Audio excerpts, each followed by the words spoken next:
witchcraft decks underrated? Let me tell you, I've known nothing about this archetype until recently. I had recently purchased a bunch of packs from the most recent selection box offering, and I got multiple cards that said witchcraft on them, including an ultra rare. So I said, you know what? Let me throw in a few in a deck and use the auto build feature to finish the deck out for me. I was just curious to see what this would actually look like. Now, my expectation was that this deck would be garbage. The reason is I haven't played in a while, and I confuse these cards with the familiar possessed cards.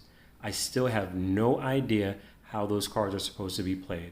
So if anyone has any idea, please let me know down below. Based off the text, they seem like some of the worst cards in the game, and I just don't see why anyone would use the familiar cards. So I started playing with the Witchcrafter cards and realized everything kind of focused on the top card, Witchcrafter Madame Vere. I'm going to read the card text because I don't think anyone actually does when they go up against this card. It's got 1000 attack, 2800 defense. So right from the jump, it seems like this is to be used defensively. The text reads, during damage calculation, if your Spellcaster monster battles an opponent's monster, quick effect, you can reveal any number of spells with different names in your hand, and if you do, your battling monster gains 1000 attack and defense for each card revealed until the end of this turn.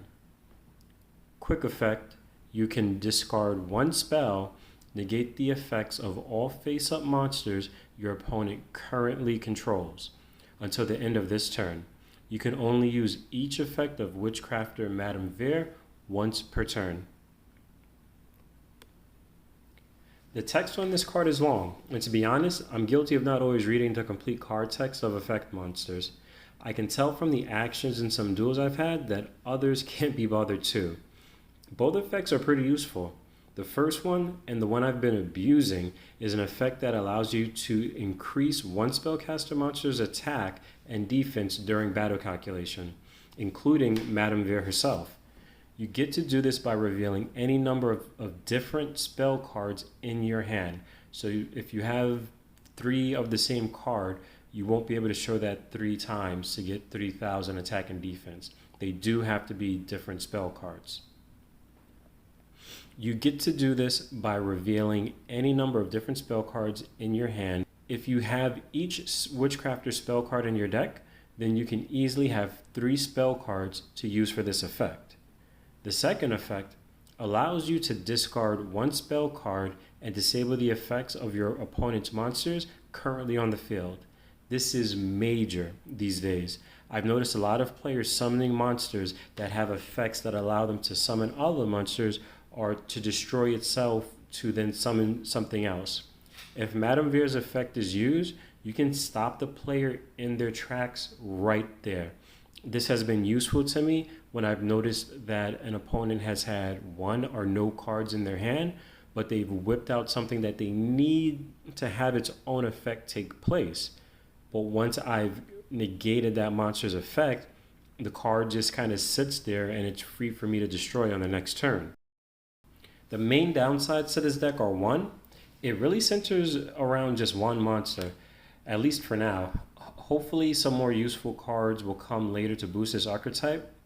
Also, you have to discard a spell card to activate most of the other cards' effects.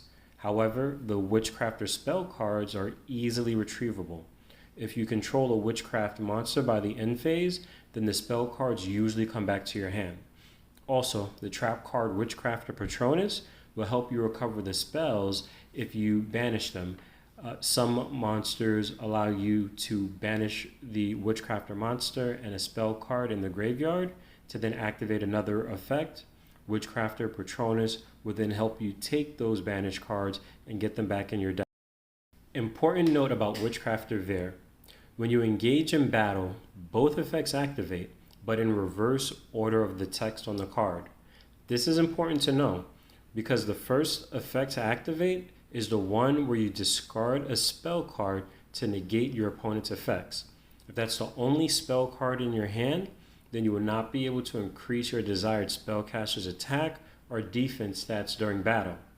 So if you're not looking to negate any effects, skip the first activation and then you'll be prompted for the second one.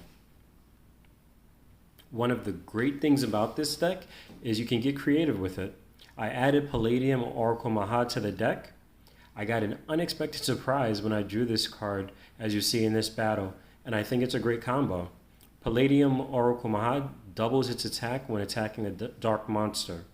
On top of that, Madame Vera can add an extra attack with her effect.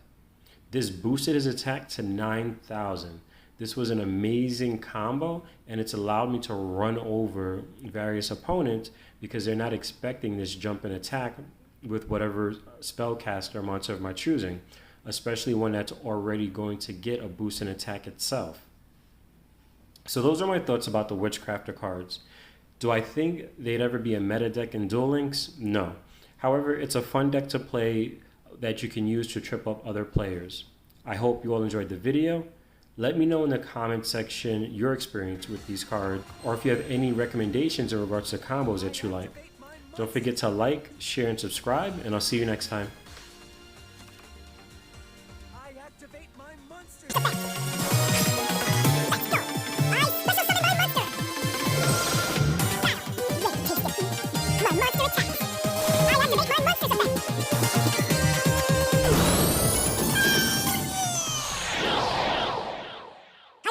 Not until I crush you. Whatever strategies you try, they'll all fail against me.